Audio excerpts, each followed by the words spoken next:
David Presland is a London veterinary surgeon who's become one of the foremost authorities on tin toys.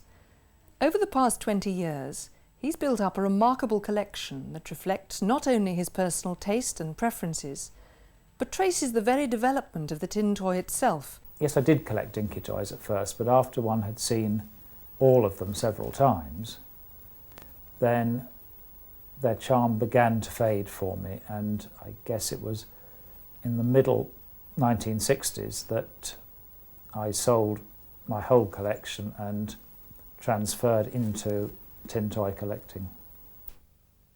About 15 years ago, I decided that I needed some direction in the collection, and I decided I didn't want the largest collection in the world, but I wanted one that told me within a certain number, and I decided on 100, within 100 toys, the history of toy manufacturing up to 1914, at which point, for me, most of the charm goes.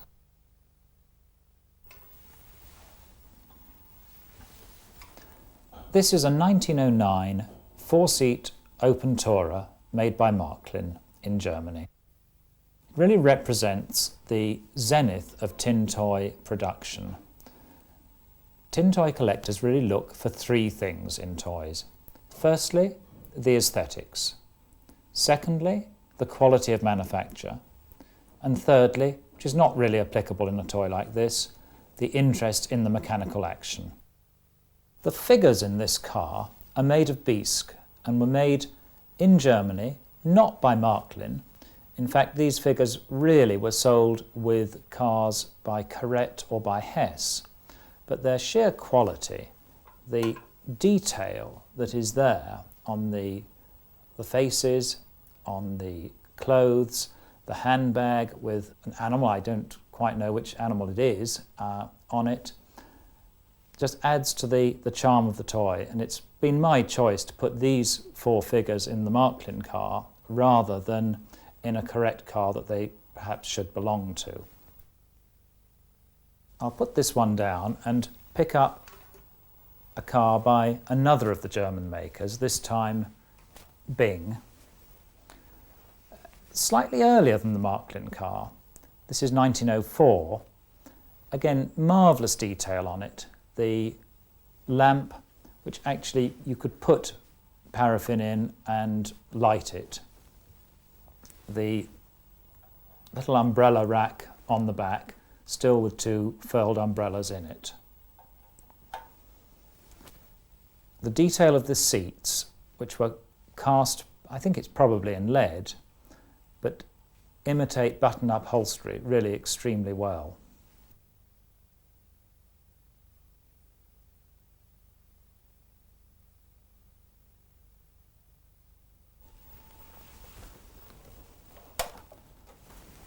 This is one of my favourite cars, made by Corrette, about 1909.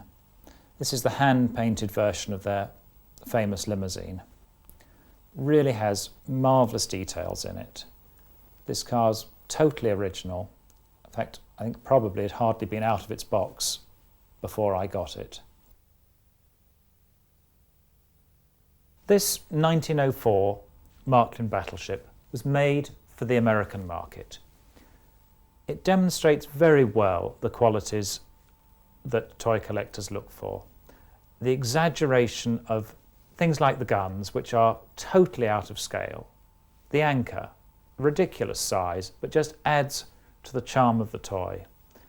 The quality of manufacture there is superb. In no field of human achievement has the ultimate quality been reached right away. It has always been a gradual evolution. And this is exactly the case with tin toys. We've just looked at what the majority of collectors would consider to be the supreme items. Let's go right back in time to the days when tin toys first started to be made. I don't think it was a sort of conscious thing that suddenly started. you needed basically the skills of tinsmiths to manufacture the goods. You needed the raw materials, which were provided by the Industrial Revolution. And you needed the demand for manufactured toys. Now, those three things came together in the early part of the 19th century, with centres for manufacture in South Germany and in Connecticut in the United States. One of the least well documented of the early German manufacturers was Ismeyer, a Nuremberg toy maker. And this is an example of an early clockwork toy by this manufacturer. Extremely primitive, very few machine-made pieces, but very delicately put together and very beautifully painted. The majority of the toys manufactured by Ismeyer in the middle of the 19th century were what we call magnetic toys, so that these were often brass toys used to play within the bath, and a little piece of metal, of iron rather, inserted in them, which was magnetized and could be used with a magnet to pull the toy along in the water. Peter de Gross. This naive toy paddle boat, featuring both steam and sail, is typical of the toys made in Germany around the 1870s. I would not have known who had made this toy, except for the fact that it came with its original box and a label on the lid with the Uberlacher trademark. It is generically very close to the early Ismeyer magnetic boats and features cast tin figures on the deck, very elaborate rigging, very simple pressing of the hull. Pegasus, really one of my favourite toys. Made by Stevens and Brown in about 1874 in the United States. Doesn't look much like an American locomotive of the period. Totally out of scale, but we all recognise the image. It's like a cartoon, a naive cartoon of the real thing. It's beautifully decorated, stencilled, the casting of the wheels, the figure that rings the bell as it goes along. A totally charming toy. I've got with it a copy of the original patent papers, and they're worth looking at. This is a beautifully made German carriage of about 1870. The maker is Buchner, and we really know nothing at all about this maker. There's a trademark underneath, and we've seen toys by this maker in wholesalers' catalogues, but details really are not known at all. I'm sure in the years to come that a lot of interesting facts about this manufacturer will emerge. The quality of painting, the quality of the tinsmith who made this toy are truly outstanding. There's very few machine-made parts. Almost everything has been cut out by hand, soldered together, and the finesse of the toy just speaks for itself. One of the earliest of the German toy makers was Rockengraner. It's certainly recorded that they commenced toy manufacturing about 1813. Now, their very earliest production we really know very little about. They certainly won a medal in the 1851 London exhibition, and we've certainly got examples of their toys from later in the 19th century. It's been recorded that one of their main pieces of manufacturing was in doll's house furniture, and there's two examples here of the type of thing that they did. beautiful quality of tinsmithery and very fine lacquering to imitate wood. One of the first steamship packet companies was the one that ran between Liverpool in the north of England and the Isle of Man. The capital of the Isle of Man is Douglas, and this is a German-made toy with the name Douglas on it and the symbol of the Isle of Man on the paddle box. Who was the maker? It wasn't Lutz, it wasn't Rockengrana, it wasn't Ismeyer. I don't know who it is. Possibly Hess, because Hess was manufacturing toys at that period, and we have very little proof of the early toys by that maker.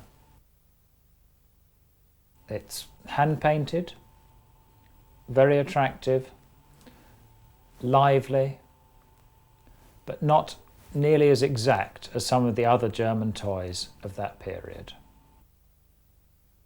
The first German steam train ran between Nuremberg and Fürth in 1835.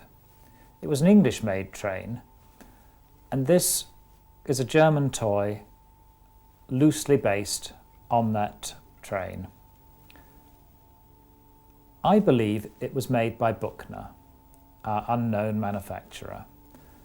Many of my German friends say it is Lutz, but to me it bears great similarities to the toys of Buchner, and indeed we can find it on an early wholesaler's catalogue on the same page as a carriage that is certainly attributable to Buchner.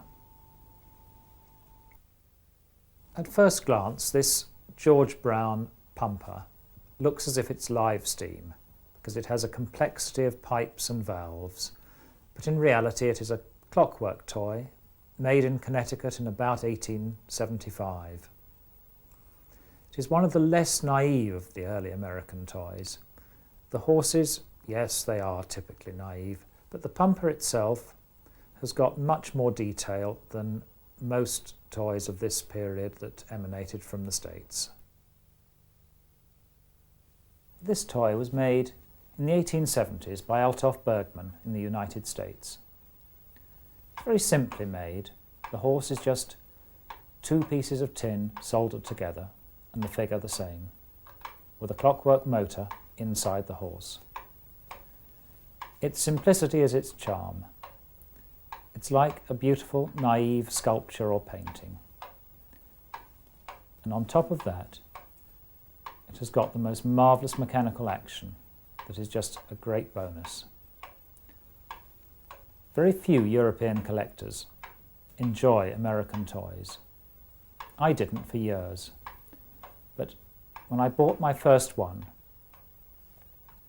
and lived with it for a few years, I began to appreciate the qualities that have made them so popular in the United States today. And this, again, is another of my favourite toys. Most collectors, when they first see these two pull-along platform toys, believe them to be American. They're not. They were made in Germany about 1870 and possibly by Hess. There are very similar American toys made with almost identical pressings for the figures, but the type of paint is very different.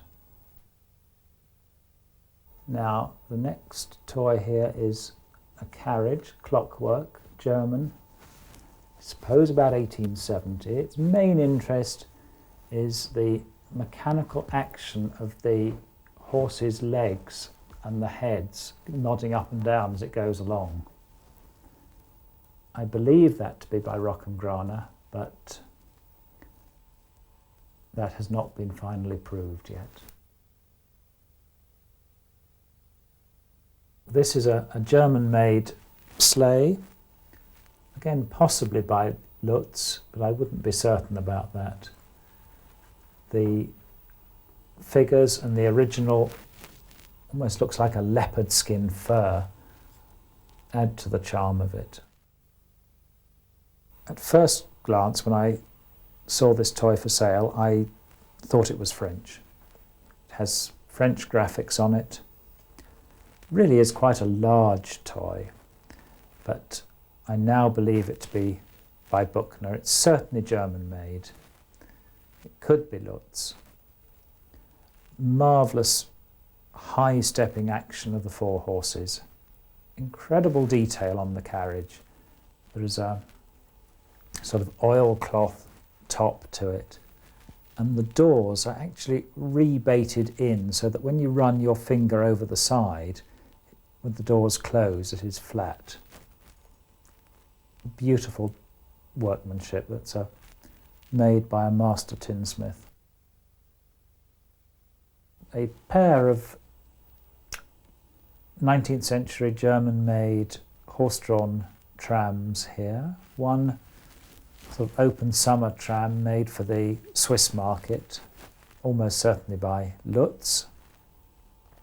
Quite a simple toy that, but one of its interesting features is that it can be used to go in either direction, and the seat backs can be tipped over to face either way. The other double-decker tram is perhaps more interesting. I believe that to be Rockengraner, made for the Danish market. And that must have been quite a small export market, so it's interesting to get special graphics for that country. Lot of charm in that toy. English toy making in the 19th century was very different from that in America, France and Germany.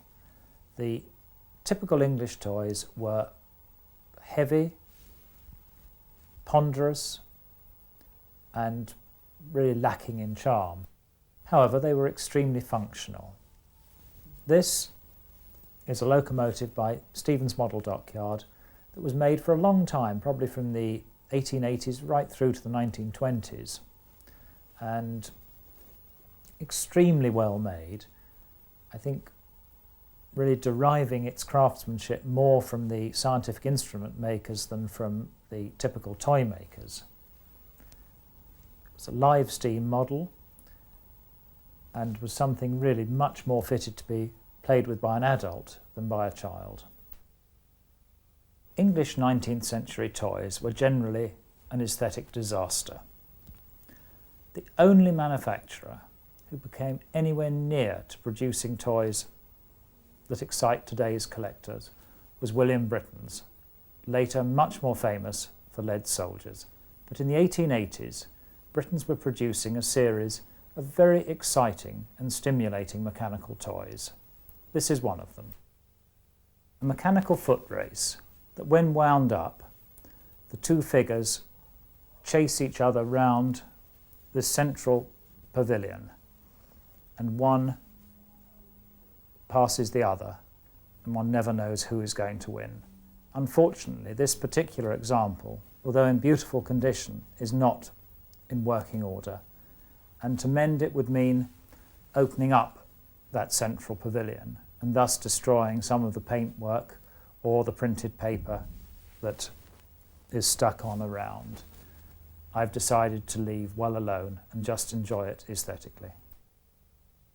Two of Britain's other toys from the 1880s period are Mr. Punch, who rides a bicycle round a central clockwork motor, and a small cast lead train that runs round the same clockwork motor.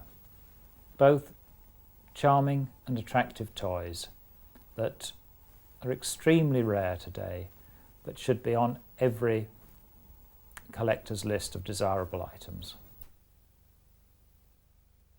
The Swift Iron-Clad Steamboat, a very pretentious name for a very simple boat.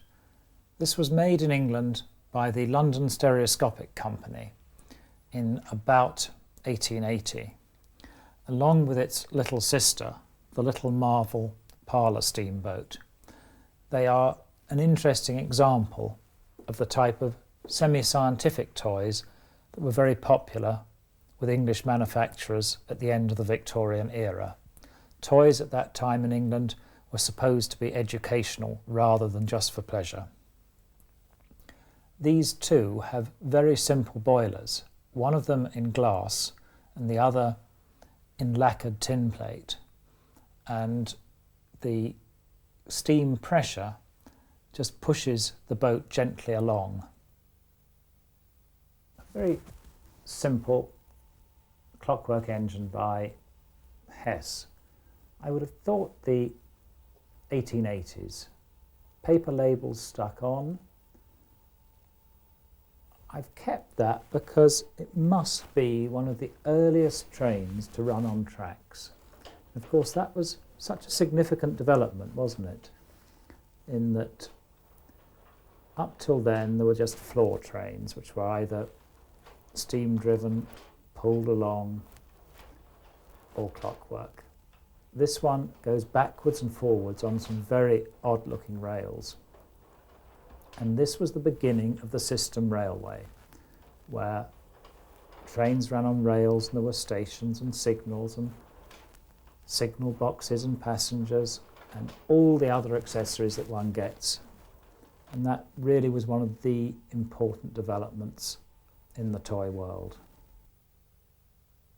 This is not really my sort of toy, that train, but I had to buy it when I saw it because although I've seen the engine on its own and one carriage on its own, I've never seen the whole train together.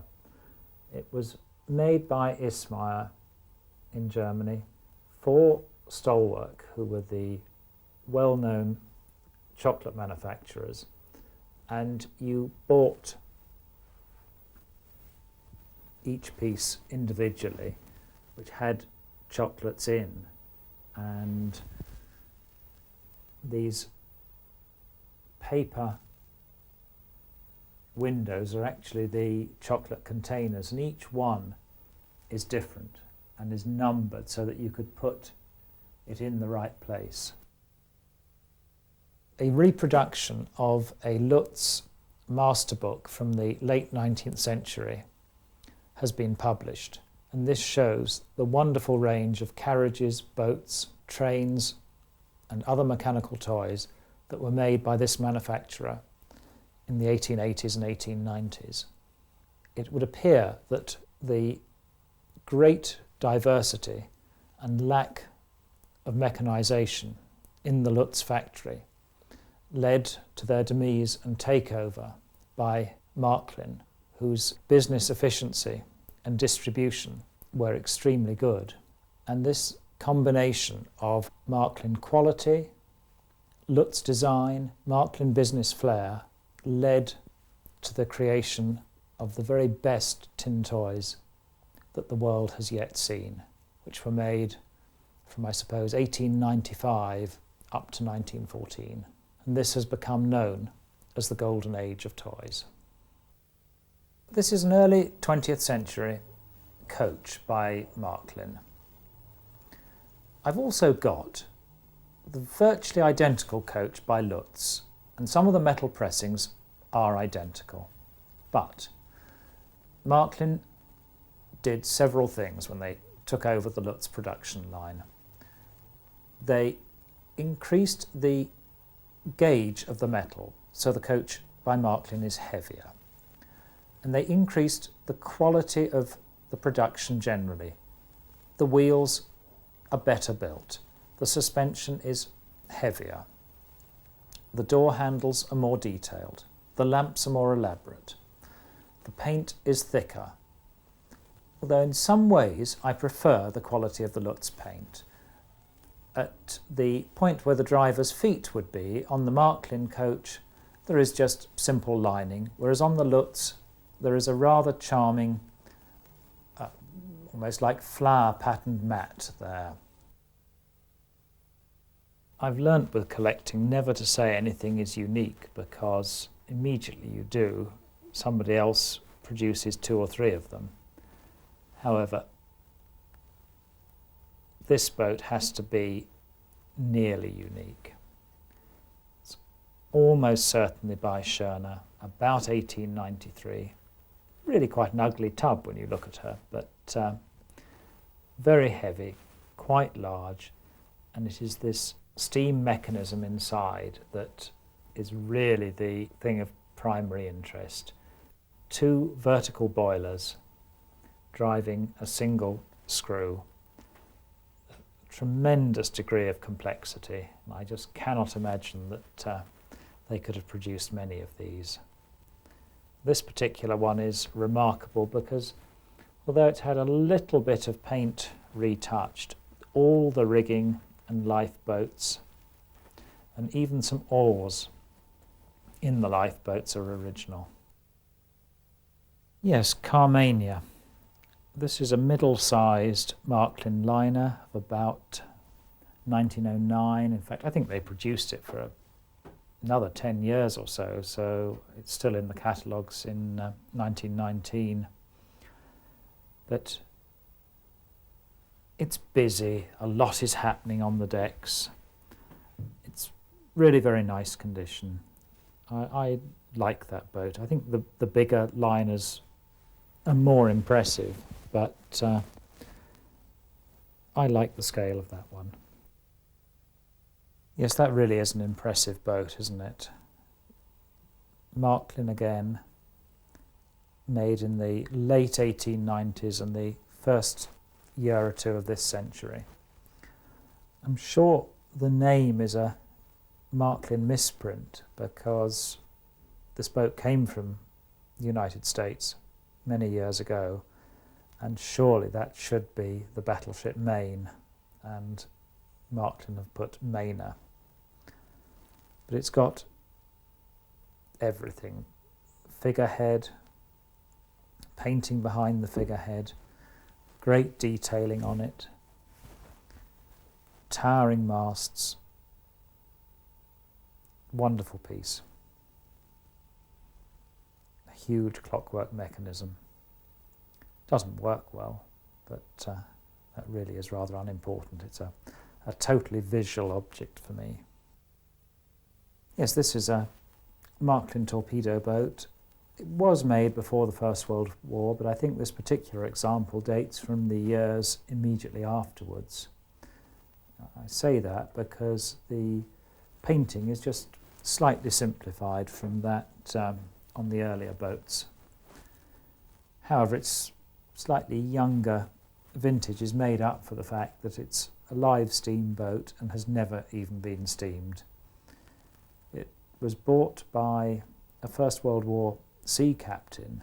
I gather that he was commander of a torpedo boat at that time and bought this immediately after the war as a souvenir and just kept it in a glass case.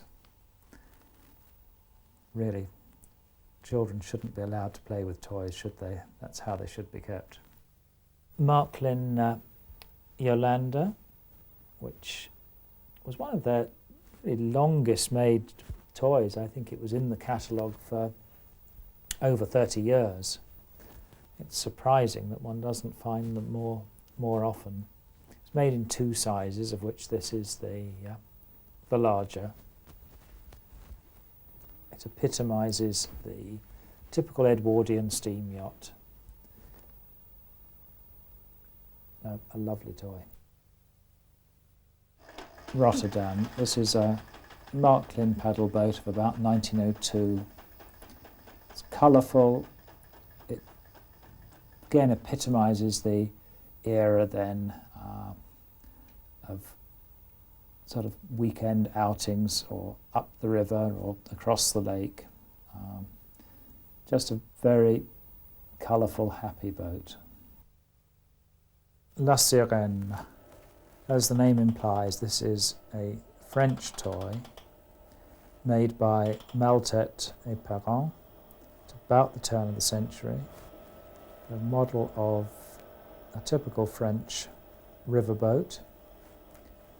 I don't have that many French toys in my collection, which I'm sure is a mistake, but on the whole I find they have not got as much attraction to me as German or American toys.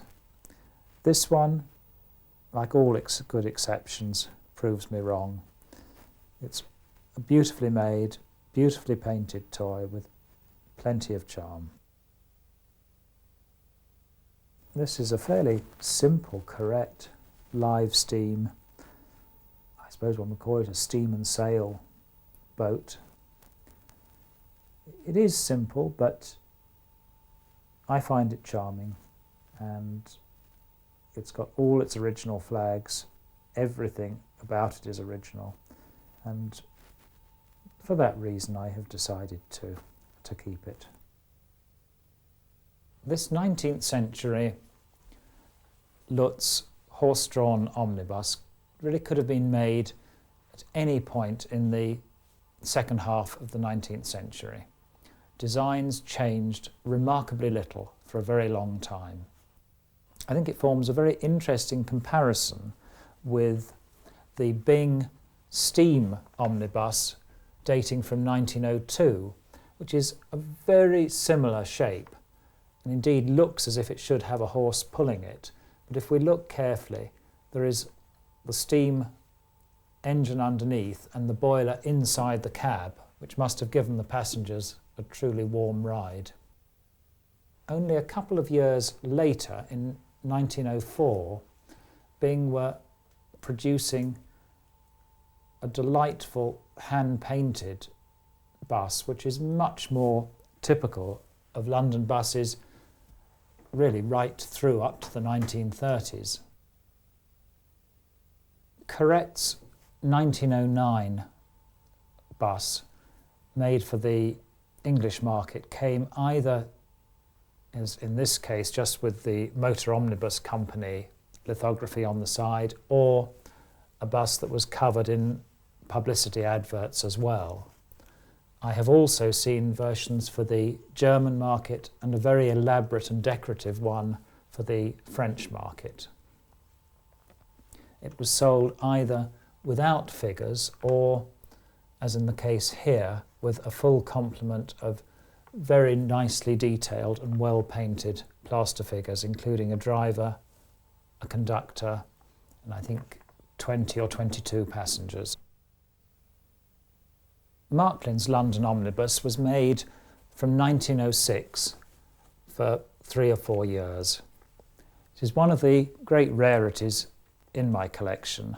I don't know of another one in any other collection, although I'm sure in years to come others will turn up. The choice of colours for this omnibus, probably based on one of the small London bus companies at the time, is very subtle and greatly adds to the charm of the toy. The adverts are interesting in that they're not hand painted, they're not lithographed on, they are actually stenciled in place. Gunterman made a series of lithographed vis-a-vis motor cars at the turn of the century. This is the largest size and is an important car in my collection. Its condition is not as good as it should be, but it is the first early tin car that I found. I bought it in the early 1960s, and seeing the trademark on the back made me think that it was a commercially produced item and that there must be others made by the same manufacturer, or indeed possibly there were other manufacturers. And it was pursuing that trail that gradually over the years made me into a toy collector. In 1902, Bing introduced a new series of toy cars. Several were available in both steam and clockwork. This is the Bing Spider, here shown in a steam version. This is the 4-seat brake, which has a very elaborate paint finish and was clockwork. We then move on to some of the cars from Bing again in 1904, the largest of the Didions. And there's the 1904 racing car, which is just very evocative of that early heroic era of motor racing. Corret's lithographed high roof rear entrance tonneau from about 1906 is a popular car with collectors. It came with 4 hand-painted figures in either the closed high roof version here or as an open 4-seater. It was also available as a 2-seater model. The one that I have got just has a single centrally seated driver, but I have also seen it with a slightly smaller figure and a passenger at his side. The Gunterman Gordon Bennett is one of the classic early lithographed toy cars. It was made in 5 or 6 different sizes, of which this is the largest and has the most features on it. The large size here has headlamps at the front, a horn at the side, and there is a working tut-tut mechanism as the car rolls along. Ismeyer made small size Gordon Bennetts in the same style, and I've also seen a Gordon Bennett racer made by Corret and by Fischer. Many early French cars did not possess either the build quality or the design quality of the early German toy cars. However, this example by Fevre is every bit as good as some of the best examples by Bing and Marklin, both in its design shape and in the quality of manufacture.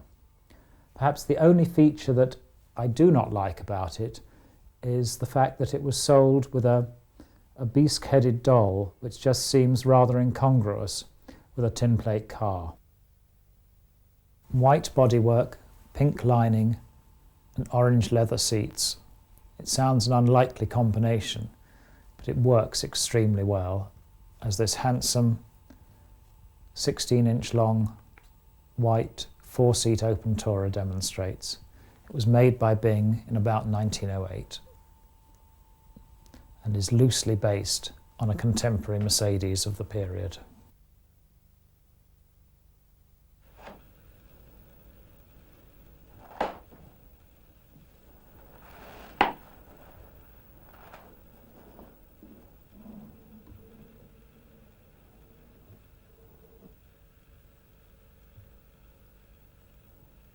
This one, a Bing taxi of about 1909, again hand painted, working taximeter on it. An interesting variant, this one, in that the bonnet contains a battery which works the front central electric light. At least 50% of the enjoyment of toy collecting is in some of the stories that are attached to the pieces that I have in my collection. When the stories are quite remarkable and the toy itself is one of the best, then that makes a truly exceptional piece in my estimation. No collector would argue with the fact that this 1909 Marklin limousine isn't one of the finest toy cars made. Its story of its acquisition is perhaps more remarkable than the car itself. In October 1942, this toy was handed in to the American scrap drive effort and was seen by a car enthusiast who asked if he could purchase it. He was told that that was not allowed, but after writing letters to those in higher authority, he was given special permission to take this car from the metal scrap drive in exchange for a 1914 Buick convertible. The 1914 Buick weighed approximately 2 tons.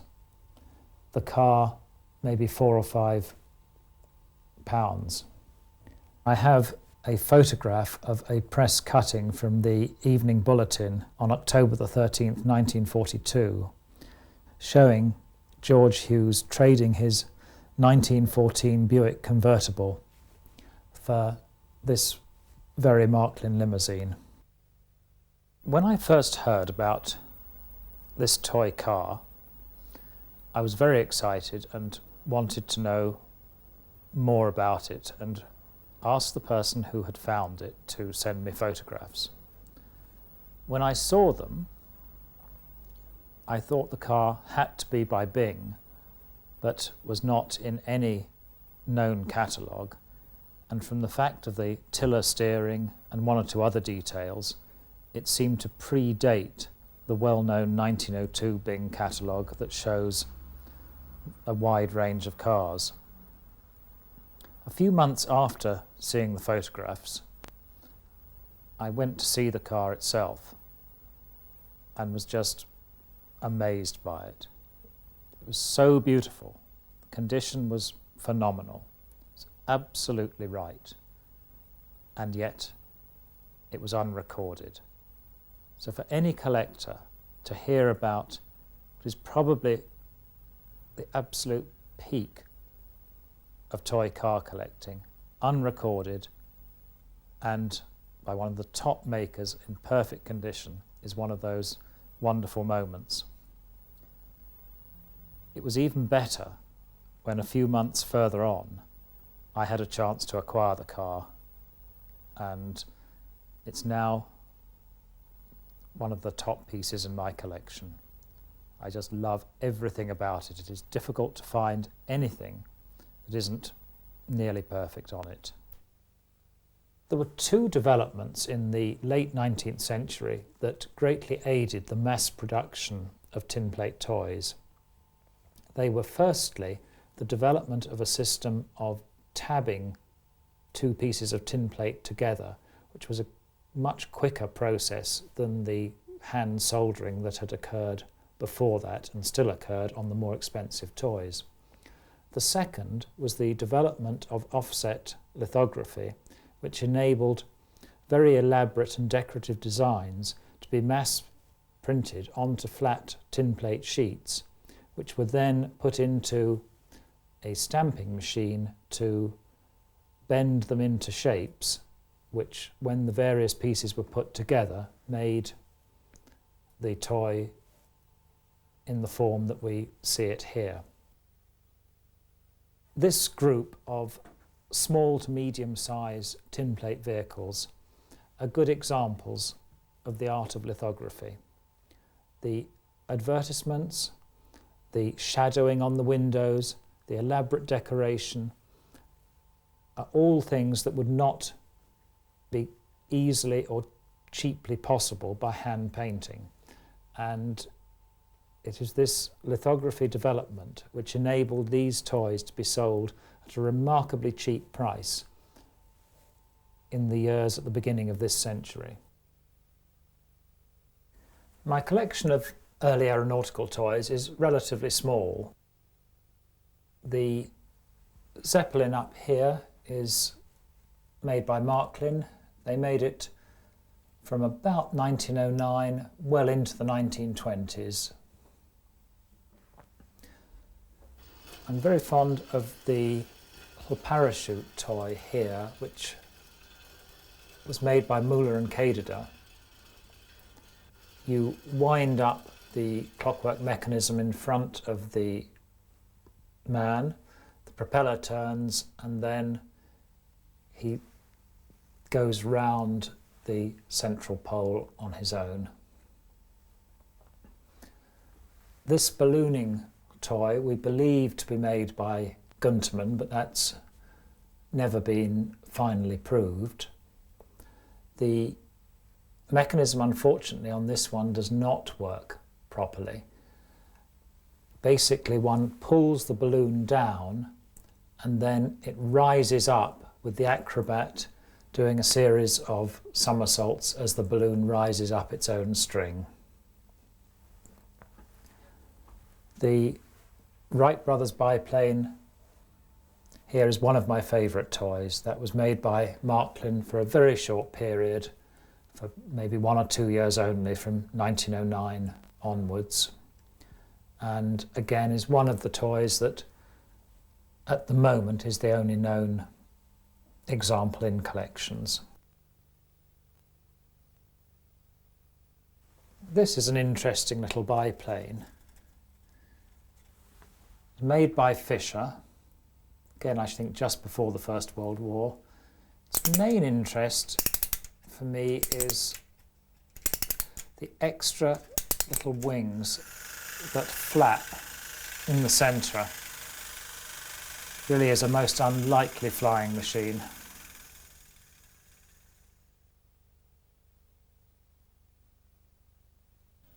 I have come to define novelty toys as those in which the mechanical action is more important than the visual image. For me, the visual image is always a more important aspect of a toy. However, in this toy of 3 cyclists, I like looking at it as a static object. It is also entertaining when wound up and the 3 cyclists vainly chase each other round. The same might be said too of the clown with the circus horse. As the horse moves round, its head moving up and down, and the whip in the clown's right hand encourages the horse to move faster. Marklin made some very elaborate toys indeed in the years between 1900 and 1914. Their series of roundabouts and carousels were some of the most elaborate they did. In fact, their quality and detail is so perfect that they almost become models rather than toys, and in doing so they lose just some of their naive charm. I have one example in my collection as an example of the level that Marklin could reach, although I have to say it is not one of my favourite toys. This carousel was made by Doll and Company in about 1910. It is simply decorated and simply made, but has a great attraction for me, and indeed, although in value it may be much less than that by Marklin, I find it a more appealing toy.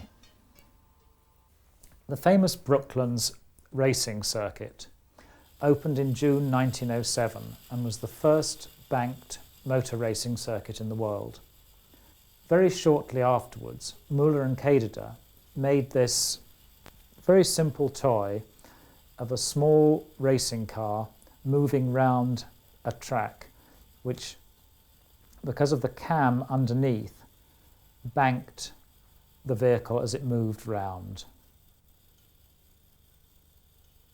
There are a great many aspects to toy collecting. One of them is to have a group of similar toys used as decoration. Here, my snooker room, I have a little cabinet of German-made pool players. Here is a double pool player made by George Levy in the early 1920s. It's an interesting toy because their trademark was a double pool player, and this could be one of the first toys they made as a copy of their trademark, or their trademark was taken from this toy as perhaps it was a successful item for them.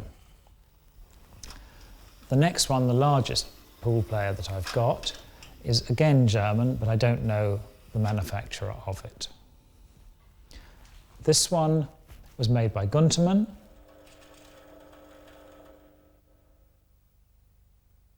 And the little penny toy one on the end is again an unknown quantity.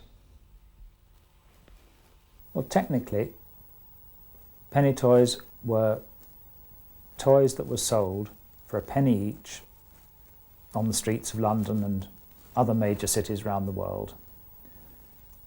primarily in the years leading up to the First World War, but again in the 1920s and 30s, but I suspect by then they were more than a penny each. The main penny toys that I collect are the lithographed tin ones.